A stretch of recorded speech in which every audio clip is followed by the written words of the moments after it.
muchas gracias, Justicia, Tributo de Equidad, una vez más por contemplarme, por no olvidarse de estos sus fieles servidores y por estar acá.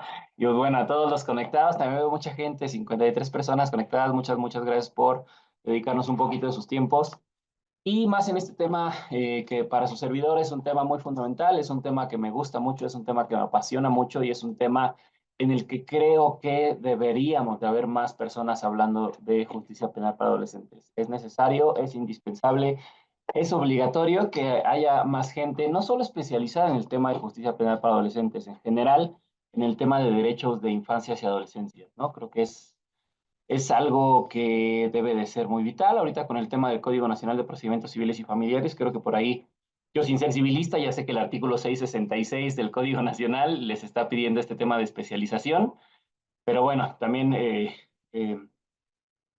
pero fíjense qué absurdo o qué tristeza que la Convención de los Derechos del Niño se firma y se ratifica por el Estado mexicano en el 91. En el 2005 se hace la reforma al 18 constitucional. En el 2014 se publica la Ley General de Derechos de Niñas, Niños y Adolescentes. En el 2016 se publica la Ley Nacional del Sistema Integral de Justicia Penal para Adolescentes y es hasta el día de hoy, 2025, que la mayoría de la comunidad jurídica se está preocupando por la especialización, ¿no? O sea, casi 30 años después de que, digámoslo así, el Estado mexicano adopta este Tratado Internacional de Derechos de Niñas, Niños y Adolescentes, en donde obviamente viene el tema de especialización. Hasta apenas con la publicación del Código Nacional de Procedimientos Civiles y Familiares es que nos estemos más abogados preocupándonos por el tema de la especialización, ¿no? Pero bueno, maestra Adri, ¿puedo compartir pantalla? Sí, va. Les voy a poner una presentación para ir siguiéndola y ser un poquito más gráfico. Igual, cualquier duda o algo así, pues me levantan su manito digital o me escriben aquí en el chat, los voy a intentar ir siguiendo, ¿vale? Listo, Bien, maestra. Perfecto. muchas gracias.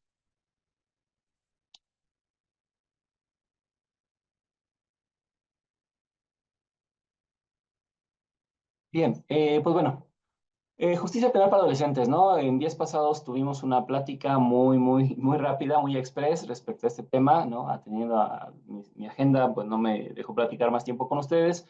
Les di algunas generalidades o algunos puntos específicos del sistema integral de justicia penal para adolescentes, pero el día de hoy, que tenemos un poquito más de tiempo, vamos a abordarlo de manera más a fondo o más integral. Bueno, primero que nada, a partir del 2016, que es la publicación de la Ley Nacional del Sistema Integral de Justicia Penal para Adolescentes, se crea en México un sistema de justicia penal garantista. Es decir, se le conceden a los adolescentes derechos y obligaciones o se les dan garantías judiciales.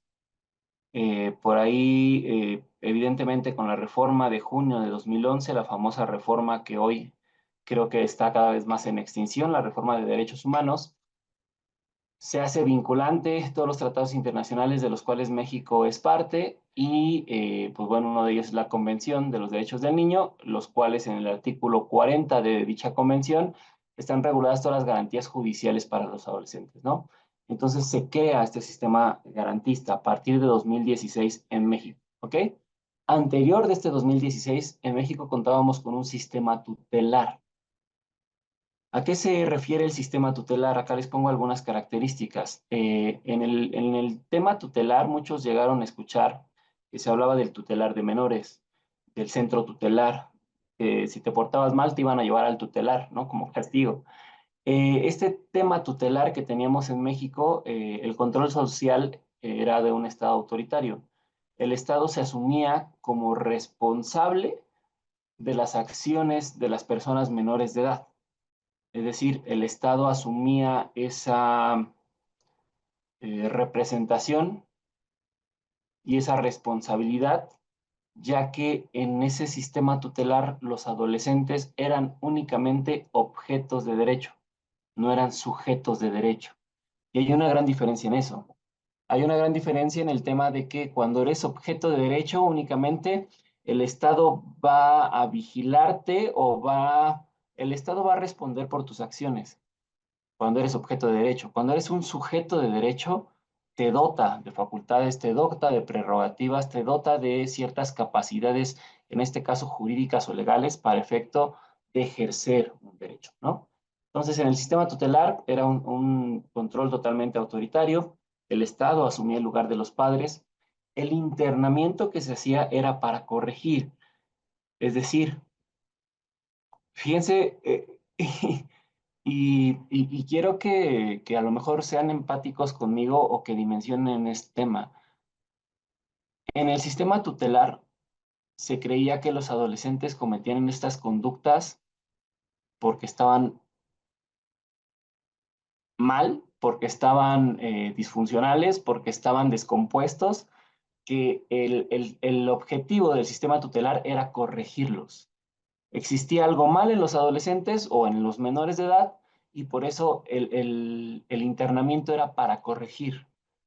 No sé si logren captar la gravedad de este tema. O sea, yo Estado, asumo que tú, menor de edad, no tienes la capacidad física ni intelectual para hacerte responsable y que aparte, como cometiste un delito, estás descompuesto. Y mi intención es corregirte. Hoy día, con el sistema garantista, el objetivo del proceso penal para adolescentes es una reinserción social y educativa, evidentemente desde el tema familiar, una reinserción social y familiar basándolo en el tema educativo, cultural y deportivo.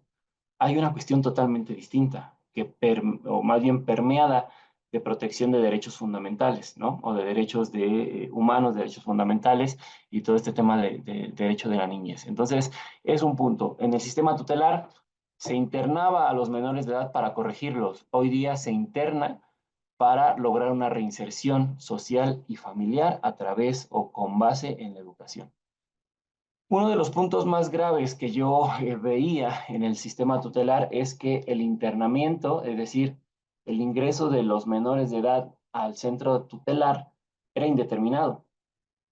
No existía un tiempo determinado en el cual estas personas iban a salir. Eso evidentemente cambia totalmente con el tema de justicia penal para adolescentes garantista. ¿Por qué?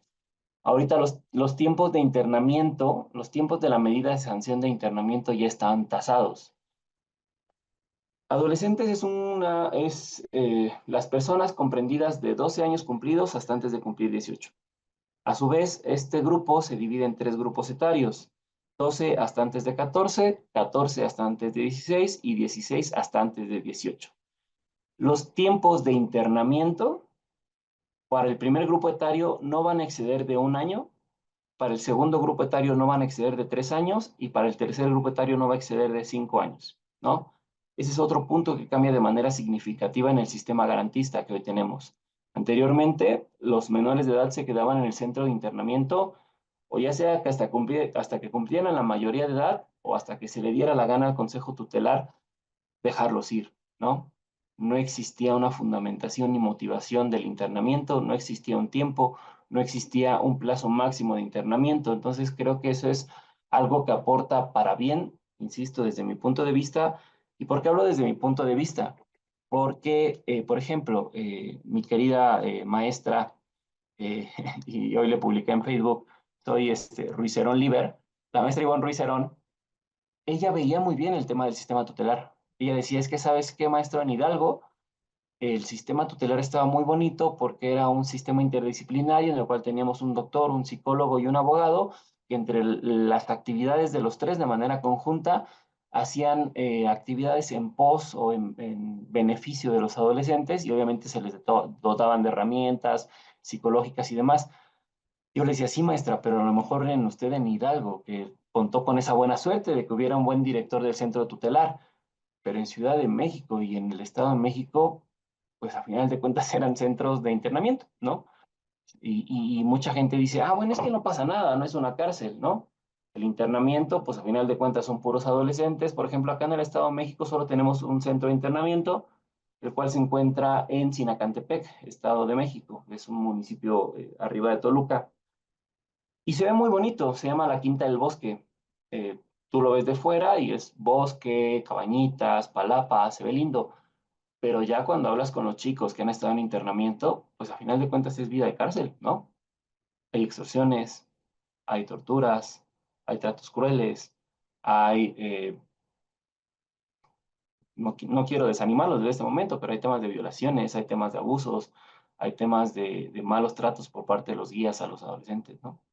Entonces, a final de cuentas, dicen los grandes poetas contemporáneos de nuestros tiempos, los tigres del norte, ¿no? La jaula, aunque sea de ora, no deja de ser jaula, a final de cuentas. Entonces, la reja, no sé cómo digan, ¿no? Pero bueno, el tema es que los adolescentes están en internamiento, tienen unas situaciones muy precarias allá adentro y que a final de cuentas el internamiento, por ejemplo, hoy día tiene que ser la última ratio, tiene que ser la última opción de medida de sanción y de medida cautelar.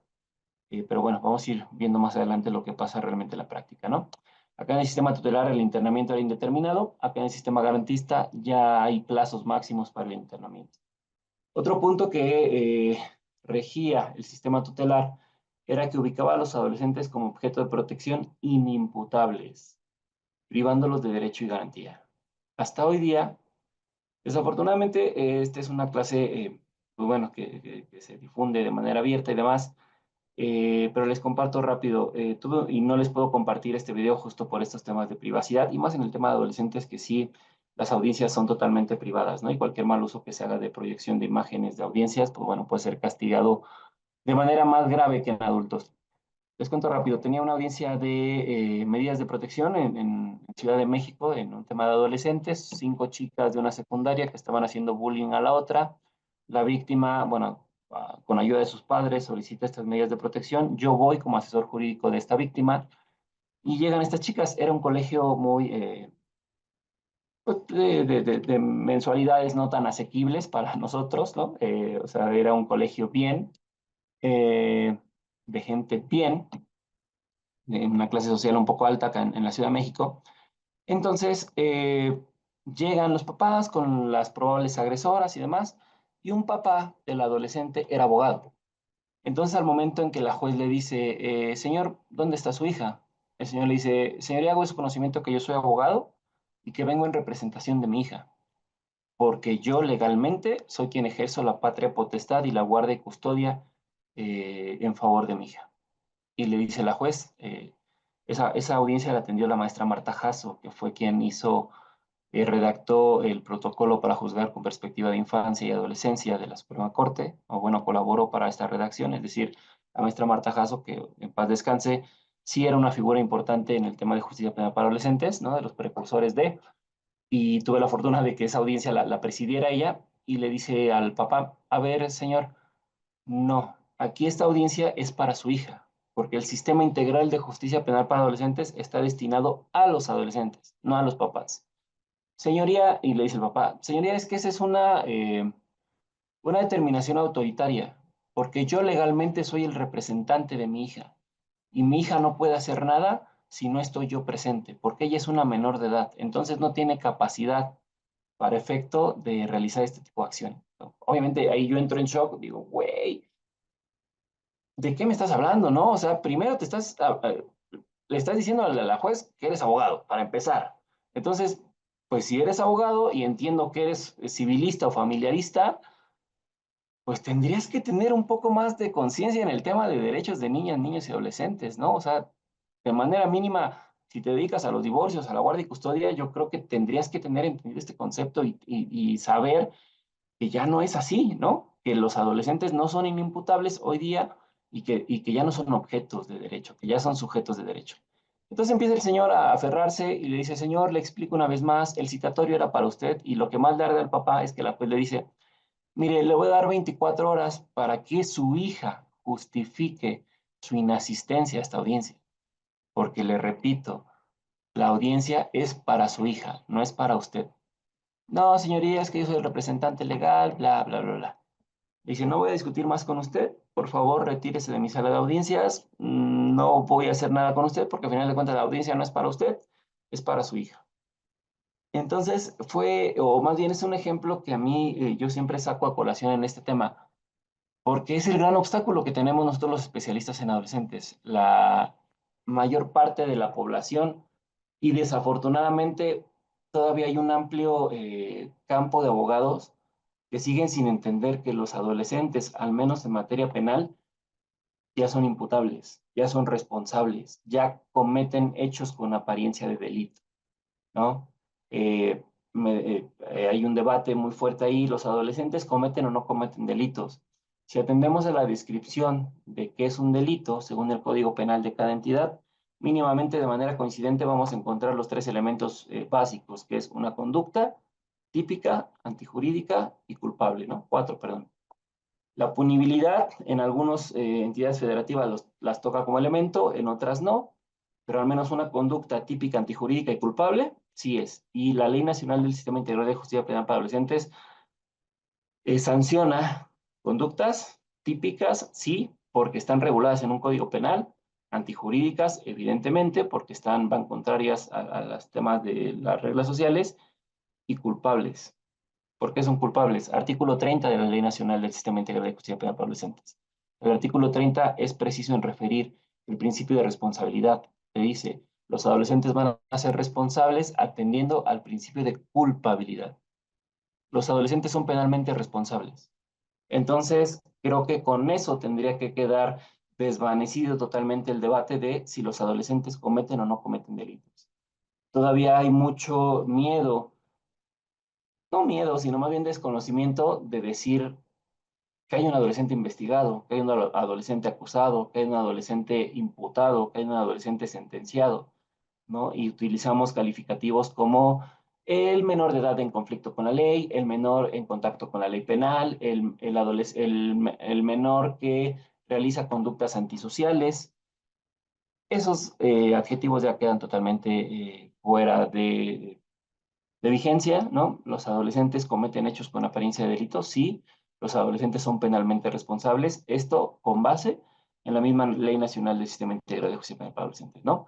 Entonces, bueno, todo esto es para concluir que el sistema tutelar los ubicaba como personas inimputables, por ello que no les iniciaba un proceso penal, y los privaba de derechos y garantías. ¿Por qué los privaba de derechos y garantías? No tenían un defensor, no tenían derecho a ofrecer pruebas, no tenían derecho a la contradicción, al refutar la acusación que le hacía fiscalía a ellos, ¿no? Entonces, creo que esa es una de las grandes ventajas del sistema garantista que hoy tenemos, le da esas facilidades y les da esas oportunidades a los adolescentes de que asume mucho el tema de las garantías judiciales que tenemos para adultos, ¿no? Presunción de inocencia, derecho de defensa, carga probatoria para el Ministerio Público, test de proporcionalidad para medidas cautelares, test de razonabilidad y proporcionalidad para medidas de sanción, ¿no?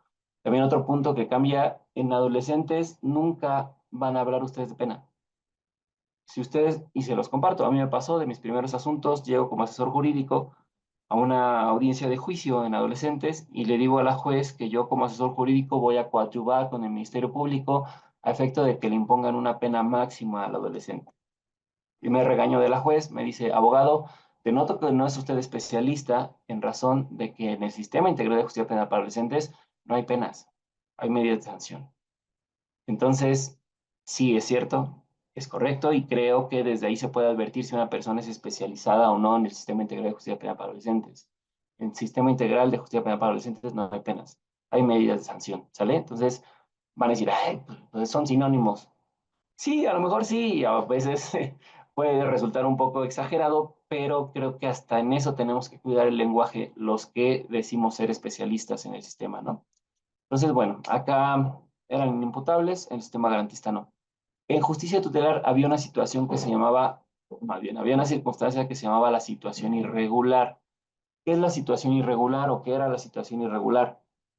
La situación irregular se denominaba como aquella circunstancia en la que se encontraban los menores de edad que no iba acorde con los cánones morales y sociales, ¿no? Ejemplo, que un adolescente estuviera en situación de calle era motivo suficiente para que pasara el policía, lo llevara al centro tutelar y ahí lo tuvieran privado de su libertad hasta que se le antojara al consejo tutelar. Vagancia, situación de calle. Incluso, digo, veo gente joven, en la mayoría del quórum, pero por ahí, no sé si recuerden la película de Los Olvidados. Hay una situación en la que uno de esos chicos los meten al centro de internamiento porque era de los llamados incorregibles, porque su mamá ya no podía educarlo, no le hacía caso y le dice, bueno, como ya no te puedo yo educar y como ya no soporto tus conductas, te llevo al centro tutelar y ahí te dejo retenido, y los admitían. Entonces, los chicos o los menores de edad que se portaban mal o que no le hacían caso a su mamá, podían llevarlos al centro tutelar para efecto de tenerlos ahí retenidos, ¿no? Entonces, a ese grado estaba este tema de la situación irregular y este tema de la privación de libertad, de la privación de derechos en favor de los menores de edad, ¿no? La jaula que sea de oro no deja de ser, pues, ándale, eso, maestra Regis. Yo le digo, ajá, vale, estoy leyendo el chat. Entonces, bueno, esos son los aspectos principales del sistema tutelar que teníamos anteriormente, y que de algún modo intento creer que ya estamos el día de hoy mejor con el sistema garantista. Acá tenemos el marco jurídico internacional. Esencialmente, yo siempre le comento a la gente que el sistema integral de justicia penal para adolescentes ni siquiera tendría que litigarse con la ley nacional del sistema integral de justicia o con el Código Nacional de Procedimientos Penales. ¿Por qué? Porque es un sistema diseñado originalmente tan garantista que tendría que litigarse o postularse con meros principios rectores. Toda la ley nacional del Sistema Integral de Justicia Penal para Adolescentes surge de la Convención Internacional de los Derechos del Niño, sobre la Convención sobre los Derechos del Niño, artículo 37 y artículo 40. Todo lo contenido en esos dos artículos de la Convención es lo que trae la Ley Nacional del Sistema Integral de Justicia Penal para Adolescentes y lo que trae la Ley General de Derechos de Niñas, Niños y Adolescentes. Entonces, estaría bien padre que nosotros como operadores jurídicos postuláramos desde el tema convencional, ¿no? Desde el tema de el artículo 40 de la Convención de los Derechos del Niño, y estaría bien padre que conociéramos y que domináramos esos instrumentos internacionales, porque desde mi punto de vista creo que tendría que ser así. ¿Por qué? Porque es la génesis del sistema integral de justicia penal para adolescentes. Es donde nacen todas estas obligaciones y todos estos derechos de los adolescentes, ¿no? Acá, bueno, está la Comisión de Derechos del Niño, está la opinión consultiva de 2022, las reglas de Beijing, las reglas de Tokio, las directrices de Riad y las reglas de la ONU para la protección de los adolescentes privados de libertad. Todas estas reglas, amigos, los que se dedican a materia civil, materia familiar, también son importantes para ustedes. Por ejemplo, las reglas de Beijing, y por ahí estoy escapando unas que para mí son muy importantes, que son las reglas de Brasilia. Las reglas de Brasilia, por ejemplo, nos habla en el artículo 5, si no mal recuerdo, en la regla 5, que los jueces o los operadores jurídicos, en este caso los jueces, tienen la obligación de quitarse la toga cuando estén en presencia de adolescentes o de infantes. Esto para efecto de ser más empáticos con los adolescentes y que los adolescentes no se sientan en un entorno más, digamos, agresivo o incómodo, ¿no? Y que su intervención en el procedimiento en el cual estén, ya sea de manera directa o indirecta, sea un poco más pedagógico y evite mayores traumas en los adolescentes, ¿no?